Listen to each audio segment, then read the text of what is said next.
আসসালামু আলাইকুম।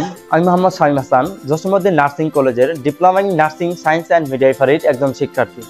আজকে আমি আপনাদের মাঝে শেয়ার করব নার্সিংয়ে আমি কেন আসলাম, নার্সিংয়ে পড়ার অনুভূতি কেন জাগলো। আজ থেকে প্রায় 2 বছর আগে আমার ছোট ভাই একটি জটিল রোগে আক্রান্ত হয়। এই অবস্থায় আমার ছোট ভাইকে মেডিকেল কলেজ হসপিটালে ভর্তি করি। ভর্তি হওয়ার পর থেকে আমার ছোট ভাই অবস্থা আরো বেশি খারাপ হতে যাচ্ছিল। আমিও আমার পরিবার মানসিকভাবে ভেঙে পড়েছিলাম। এই সময় অনেকজন নার্স এসেছিল, তাদের মধ্যে 2জন নার্স আমাদেরকে মানসিকভাবে খুবই সাপোর্ট করতেছিল। হসপিটাল ওই নার্সদের ভালো আচরণ ও সেবাদানের প্রক্রিয়ায় আমার ভাইটি ধীরে ধীরে সুস্থ হতে থাকে। ওই নার্সদের আচরণ ও সেবাদানের প্রক্রিয়া আমাকে খুবই অনুপ্রাণিত করে।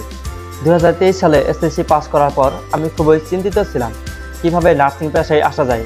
আমার বন্ধু মহলের এক একজন এক এক সিদ্ধান্ত দিচ্ছিল, আমি তাদের কথার প্রতি একমত হতে পারছিলাম না। হঠাৎ করে আমি একদিন ঘুরতে বের হই। এই সময় জসীমউদ্দিন নার্সিং কলেজের ভর্তি বিজ্ঞপ্তি সম্পর্কিত একটি ব্যানার দেখতে পাই। তারপর ব্যানারের তথ্য অনুযায়ী কলেজ কর্তৃপক্ষের সাথে যোগাযোগ করি এবং স্টুডেন্ট কাউন্সিলের সাথে কথা বলি এবং ল্যাব পরিদর্শন করে কলেজটি আমার কাছে খুবই ভালো লাগে। তারপর আমি আমার পরিবারের সাথে কথা বলে ভর্তি প্রক্রিয়া সম্পন্ন করি। কলেজের প্রথম দিন এসে আমি খুবই ঘাবড়ে গিয়েছিলাম যে বাংলা ভাষণ থেকে এসে ইংলিশ ভাষণের পড়াগুলোর সাথে নিজেকে মানিয়ে নিতে পারবো তো।